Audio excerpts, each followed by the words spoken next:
欢迎来到频道 Daily Star News， 订阅频道，不要错过当天最热门的新闻。我们今天的时事通讯涵盖以下内容：就像一个正经的商业 CP， 郑业成的表态，任何防守被打破，都会在舞台上引发更多的诚意。目前祝你好运的收视率还是很高的，在然后环游世界播出后，他们还没有收到小菜一碟。盛大婚礼最近的收视率更是飙升。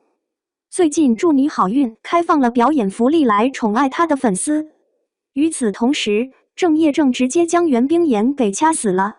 郑业正道：我知道这部电影对你很重要。见袁冰妍眼眶泛红，他故意搭讪她，免得她发脾气。告诉你，这种理智的企业 CP 没有人不喜欢。既然明星们都在做一流的事业，谁也不会说什么。等剧的热度冷却下来，大家对 CP 的热情也自然会平息下来。郑月娥的心态是 CP 粉们想要的，郑义欣上台更是难上加难。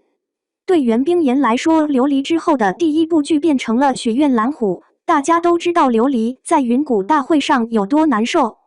一直以来，我们都会为他们提供一流的企业，这当然很少见。琉璃燃爆了2022暑期假期，郑义欣和袁冰妍 CP 受到了热烈的欢迎。不过，两人在前期宣传环节中似乎表现出了典型的企业风范。到了云哥的会议上，生态变得尴尬了。不是最有效的就是男女主分开了，但陈毅却是含蓄，连看都没看一眼的袁冰妍在他身后哭了起来，他的眼睛因与琉璃的分离而发紫肿胀。网友表示，袁冰妍的电话现在已经不再出现在云歌社开场的海报上。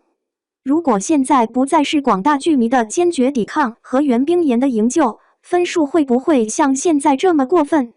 这是因为程毅害怕被人认出来，所以才开始避嫌，差点在脸上写下我讨厌。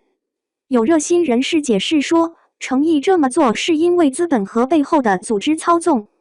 就算是资本在背后操纵，说情商低的时候不被怀疑，情商过高的时候不被怀疑，这不是一个好笑的故事吗？需要明确的是，您无法做正确的企业，因此不要将其交付给您的软件产品。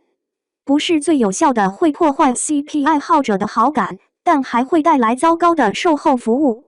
更让人担忧的是，一旦这样，程毅的影视资产似乎就被释放了。一部部剧可以上传到网上。不过，女主袁冰妍被普遍认为是被雪下的，直到多年后，这部剧才似乎不再上线。现在，我们当然要感谢郑义成把袁冰妍防守得这么好。体面的企业是郑义绝对想学的东西。